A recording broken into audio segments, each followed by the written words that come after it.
Subscribe now and press the bell icon. Never miss an update. नमस्कार साथियों, स्वागत करता हूं सभी का एक बार फिर से इस YouTube चैनल पर। मित्रों, शिक्षा मनोविज्ञान टेस्ट सीरीज में भाग 5 आज आपके लिए लेकर आया हूं, जिसमें फैक्ट और अप्लाइड प्रश्न आपको देखने को मिलने वाले हैं। साथियों, ये आज 5वां टेस्ट है, तो इसके बाद सॉल्यूशन क्लास लगाई जाएगी और हिंदी शिक्षण विधियों के भी 8 टेस्ट हो चुके हैं। 2 टेस्ट और होते ही उसकी भी सॉल्यूशन क्लास लगाई जाएगी। जो आपके जो क्वेश्चन आपको लगता है डाउटफुल वाले क्वेश्चन हैं, बिल्कुल उनको क्लियर कर दिया जाएगा साथियों। तो चलिए शुरू करते हैं इस शानदार टेस्ट को। पूरा वीडियो देखिएगा, मज़ा आने वाला है साथियों।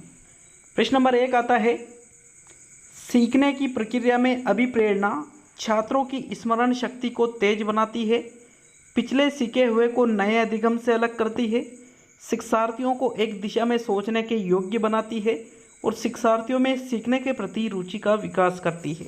देखिए यहाँ पर आपके सामने 4 विकल्प है और सीखने की प्रक्रिया में अभिप्रेरणा के बारे में आपको बताना है। तो साथियों, स्मरण शक्ति को अभिप्रेरणा तेज नहीं बनाती है, गलत विकल्प है।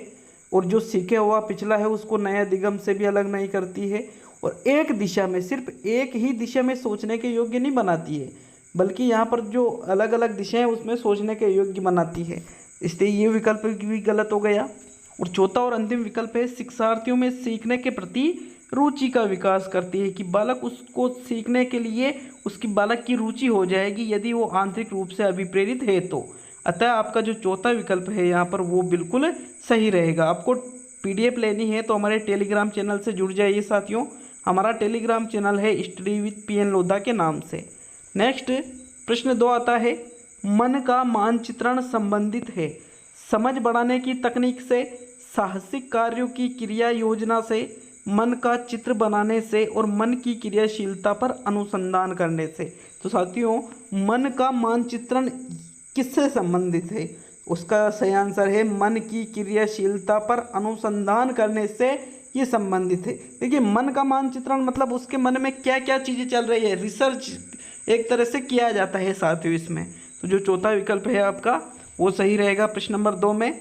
नेक्स्ट प्रश्न 3 आता है, पियाजे के संज्ञानात्मक विकास के चरणों के अनुसार, जो जीन पियाजे ने संज्ञानात्मक विकास का सिद्धांत दिया था, इसमें इन्होंने 4 चरण बताए थे।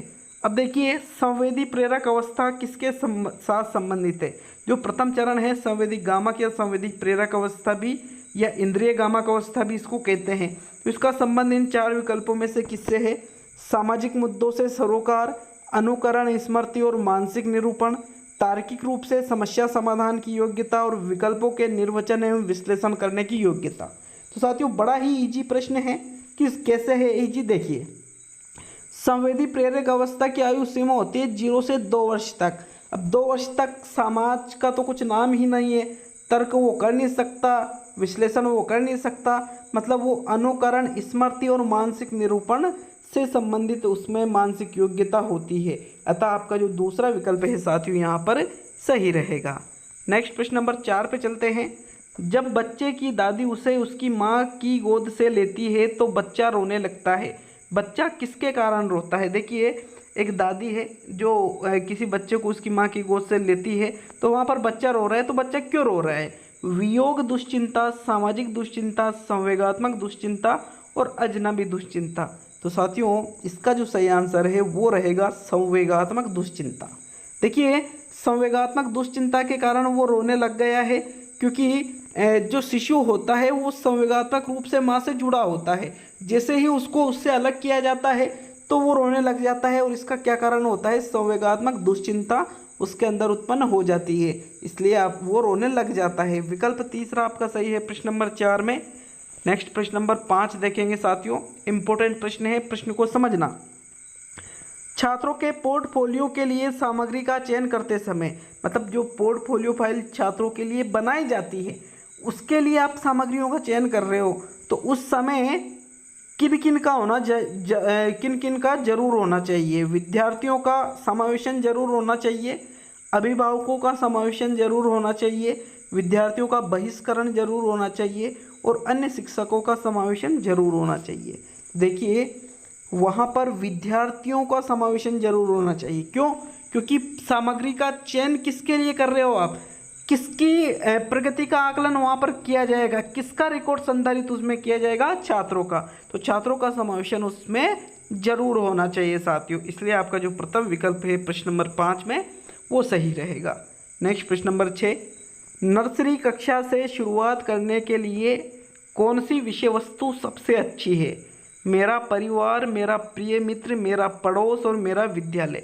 नर्सरी कक्षा मतलब पूर्व प्राथमिक स्तर की बात की जा रही है, बालक कक्षा 1 में भी नहीं है, तो वो किस चीज़ को पढ़ना पसंद करता है? मेरे परिवार के बारे में, क्योंकि उसको परिवार के बारे में नॉलेज होती है, वो परिवार से निकल के आता है और उसको पता होता है कि परिवार में मम्मी है, पापा है, दादा है, दादी है, या फिर चाचा है, चाची है, जो भी उनके परिवार में होता है।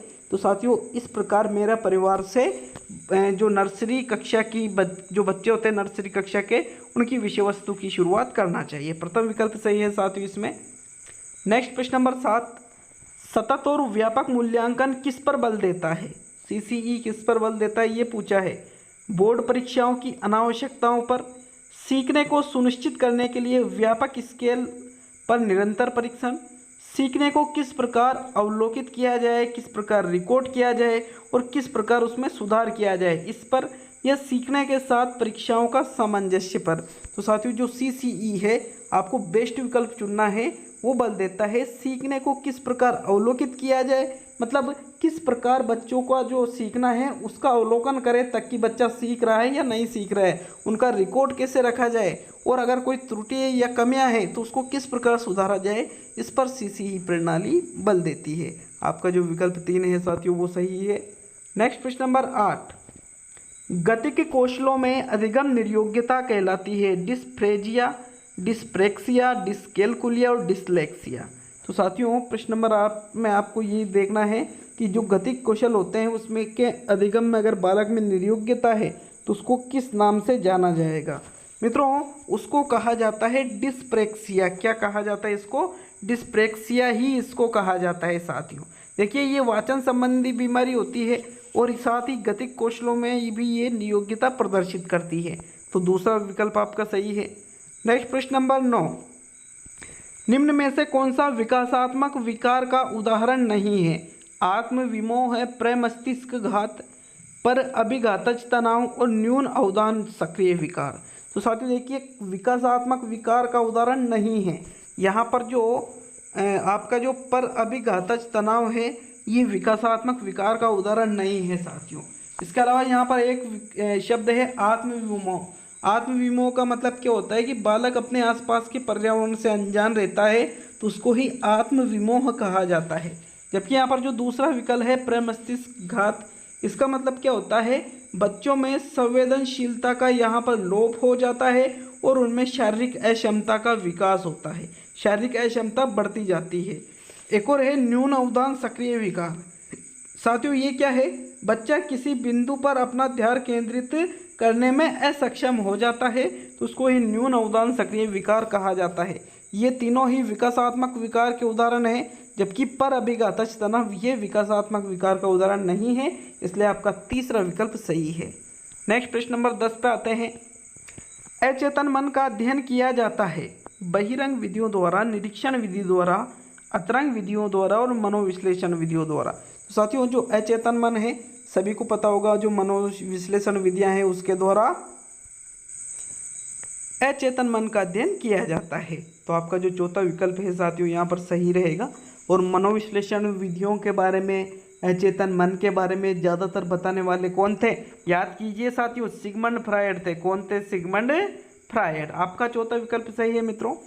चलिए नेक्स्ट प्रश्न नंबर 11, तिरस्कृत बालक की समस्या का प्रमुख कारक क्या होता है? कोई बालक तिरस्कृत है, ठीक है, तिरस्कार किया जाता है उसका, तो उसकी समस्या का मुख्य कारक क्या होता है? परिवार का निम्न आर्थिक स्तर, बालक में झूठ बोलने की आदत, बालक के द्वारा कानून की अवहेलना और माता पिता की आपसी लड़ाई। देखिए आपने देखा होगा कि जो निम्न आर्थिक स्तर के जो बालक हैं क्या वो तिरस्कृत ही होते हैं? नहीं, इसलिए गलत है। झूठ बोलने के कारण भी तिरस्कृत की समस्या नहीं होती है। कानून की अवहेलना करने वाले बालक जरूरी नहीं है कि तिरस्कृत हो, लेकिन माता पिता की आपसी लड़ाई उन्हें तिरस्कृत कर देती है, क्योंकि वो देखता है कि माता पिता ऐसे लड़ते हैं, उनसे एक दूसरे का वो सम्मान नहीं करते हैं, ना ही बच्चे के सामने किसी बात को रखते हैं कि भाई हाँ ऐसी बात है, बिल्कुल नहीं, बिल्कुल वो लड़ाई झगड़ा करते रहते हैं। तो वहाँ पर बालक के अंदर एक हीन भावना उत्पन्न हो जाती है साथियों। चौथा विकल्प सही रहेगा प्रश्न 11 में। नेक्स्ट प्रश्न नंबर 12 देखेंगे। किसी बालक में मानसिक विकास का परिणाम होता है। बालक को याद करने की योग्यता में वृद्धि हो जाती है, बालक की सामाजिकता में विकास होता है, बालक के द्वारा स्वानुभवों द्वारा लाभ प्राप्त करने की योग्यता विकसित हो जाती है और उसकी सामान्य योग्यताओं में वृद्धि होती है। तो साथियों मानसिक विकास का परिणाम क्या होता है? इसका सही आंसर है जो बालक के अनुभव हुए खुद के द्वारा जो उसने अर्जित किए हैं उनसे लाभ प्राप्त करने की योग्यता उसके पास आ जाती है। तो वो किसके कारण होता है? वो मानसिक विकास का परिणाम है साथियों, वो कि भाई उसका मानसिक विकास हो रहा है। तीसरा विकल्प सही है प्रश्न 12 में। नेक्स्ट प्रश्न नंबर 13। निम्न कथनों में से कौन सा कथन सही है? सही कथन देखिएगा साथियों। वृद्धि एवं विकास आपस में सह संबंधित नहीं है। विकास एक व्यापक प्रक्रिया है जिसमें वृद्धि समाहित है। वृद्धि एक व्यापक प्रक्रिया है जिसमें विकास समाहित है और विकास केवल परिमाणात्मक परिवर्तन को इंगित करता है। तो साथियों देखिए जो सही कथन है वो है कि विकास एक व्यापक प्रक्रिया है जिसमें वृद्धि समाहित होती है। मतलब ये तो रहा विकास और ये रही वृद्धि। विकास के अंतर्गत वृद्धि आ जाती है। वृद्धि एक भाग है, किसका है? विकास का एक भाग है साथियों। इसलिए दूसरा विकल्प सही है। पहला गलत, तीसरा गलत, चौथा गलत। कौन सा सही है? दूसरा। चलिए नेक्स्ट प्रश्न नंबर 14। प्रश्न को ध्यान से देखिएगा, सोचिएगा, समझिएगा और फिर आंसर दीजिएगा। साथियों वीडियो अच्छा लगता है तो हमें सपोर्ट करिए। आपको सिर्फ लाल बटन दबाना है, सब्सक्राइब वाला। आप हमें इस प्रकार से सपोर्ट कर सकते हो। हमारा जो मनोअभिलाषा है उसको आप बढ़ा सकते हो। तो सही कथन नहीं है। आंशिक पुनर्बलन सतत पुनर्बलन से ज़्यादा प्रभावी होता है। सतत पुनर्बलन आंशिक पुनर्बलन से ज़्यादा प्रभावित होता है। आंतरिक अभिप्रेरणा बाह्य अभिप्रेरणा से ज़्यादा प्रभावी होती है और उपयुक्त सभी। तो साथियों कौन सा कथन सही नहीं है? देखिए आपका जो दूसरा विकल्प है ये सही नहीं है। सतत पुनर्बलन आंशिक पुनर्बलन से ज़्यादा प्रभावी नहीं होता है, बल्कि आंशिक पुनर्बलन ज़्यादा प्रभावी होता है सतत पुनर्बलन के, और आंतरिक अभिप्रेरणा तो बाह्य अभिप्रेरणा से ज़्यादा प्रभावी होती है। इसलिए ये पहला और तीसरा कथन तो क्या है? सही है। लेकिन दूसरा कथन क्या है? गलत है। सतत पुनर्बलन नहीं होता है साथियों ज़्यादा प्रभावी। तो दूसरा विकल्प सही रहेगा। नेक्स्ट प्रश्न नंबर 15। रोज के अनुसार बाल्यावस्था की सबसे महत्वपूर्ण विशेषता है जिज्ञासा की प्रबलता, संवेगों पर नियंत्रण, शारीरिक और मानसिक विकास में स्थिरता और सामूहिक प्रवृत्ति की प्रबलता। अच्छा एक बात और, आपने देखा होगा कि पिछला क्वेश्चन में आप सोच रहे होगे कि सर सतत क्यों नहीं होती है। तो भाई साहब मैंने आरबीएससी की साइकोलॉजी में अच्छी तरह से इस चीज़ को बता दिया था। अब यहाँ पर आपको प्रश्न 15 में क्या देखना है? बाल्यावस्था की सबसे इंपॉर्टेंट विशेषता है रोज के अनुसार शारीरिक और मानसिक विकास में स्थिरता आ जाती है। ये बाल्यावस्था की सबसे महत्वपूर्ण विशेषता बताने वाले थे रोज। कौन थे? रोज। तीसरा विकल्प सही है साथियों यहाँ पर। नेक्स्ट प्रश्न 16। किस उम्र के बालक पाठशाला छोड़कर निरुद्देश्य भ्रमण करते हैं? 6 वर्ष, 9 वर्ष, 13 वर्ष और 17 वर्ष। तो निरुद्देश्य भ्रमण की प्रवृत्ति 9 से 10 साल के मध्य होती है। यहाँ पर बालक बिना किसी उद्देश्य के इधर उधर भटकता रहता है। ये बाल्यावस्था में आता है साथियों। इसलिए बाल्यावस्था की एक विशेषता ये भी है, निरुद्देश्य भ्रमण की प्रवृत्ति बालकों में पाई जाती है। तो यहाँ पर 9 वर्ष आपका सही आंसर रहेगा। चलिए नेक्स्ट प्रश्न नंबर 17। छात्रों द्वारा ग्रहण किए गए ज्ञान तथा कौशल का पता किस परीक्षण द्वारा लगाया जा सकता है? कि बालक ने जो ज्ञान ग्रहण किया है, जो कौशल अर्जित किए हैं, उसका पता कैसे लगाओगे? निर्धारण परीक्षण से, अभिरुचि परीक्षण से, निष्पत्ति परीक्षण से और अभिवृत्ति परीक्षण से। साथियों जो छात्र ने ज्ञान अर्जित किया है, जो कौशल अर्जित किए हैं, उसका पता आप निष्पत्ति परीक्षण परफॉर्मेंस टेस्ट से लगा सकते हो कि बालक ने कितना सीखा है। तीसरा विकल्प सही है साथियों इसमें। नेक्स्ट प्रश्न नंबर 18 देखेंगे। 18 प्रश्न। सीखना व्यवहार में उत्तरोत्तर सामंजस्य की प्रक्रिया है, यह कथन किसका है? चार्ल्स स्किनर, फ्रायड, रेबर्न और बीएफ स्किनर। तो साथियों सीखना व्यवहार में उत्तरोत्तर सामंजस्य की प्रक्रिया है, ये कथन है चार्ल्स स्किनर का। B.F. स्किनर का नहीं है साथियों, ये प्रथम विकल्प सही है। इसको मैंने जब साइकोलॉजी की क्लास से पढ़ाई थी तब आपको इस चीज़ को मैंने लिखा दिया था साथियों। नेक्स्ट प्रश्न नंबर 19, किशोरों में परिवर्तन के आकस्मिक विकास के सिद्धांत के समर्थक हैं पिंग, थॉर्नडाइक, होलिंगवर्थ और स्टेनले हॉल। साथियों, आकस्मिक विकास का सिद्धांत किशोरावस्था के संबंध में देने वाले कौन थे? Stanley hall. इनका कहना था कि बालक में जो किशोरावस्था में परिवर्तन आते हैं वो अचानक ही आ जाते हैं, क्रमिक नहीं होते हैं वो। चौथा विकल्प सही है। आज का अंतिम प्रश्न नंबर 20 देखेंगे, कमेंट करके जाइएगा साथियों कैसा लगा, शेयर कर दीजिएगा, वीडियो को लाइक कर दीजिए, चैनल को सब्सक्राइब जरूर कर दीजिए जी साथियों। प्रश्न 20, शिशु में जन्म के समय जिस संवेग की प्रधानता होती है वह है भय, क्रोध, पीड़ा और उत्तेजना। तो साथियों, जन्म के समय न तो उसमें भय होता है, न पीड़ा, न क्रोध, बल्कि उत्तेजना होती है। उसकी समस्त क्रियाएं उत्तेजना पर ही आधारित होती है साथियों। तो ये आज के 20 प्रश्न थे। कल आपके सॉल्यूशन क्लास आ जाएगी और 2 वीडियो और आएंगे शिक्षण वीडियो के, उसके बाद उसकी भी सॉल्यूशन क्लास में करवा दूंगा साथियों। बहुत बहुत धन्यवाद वीडियो को पूरा देखने के लिए।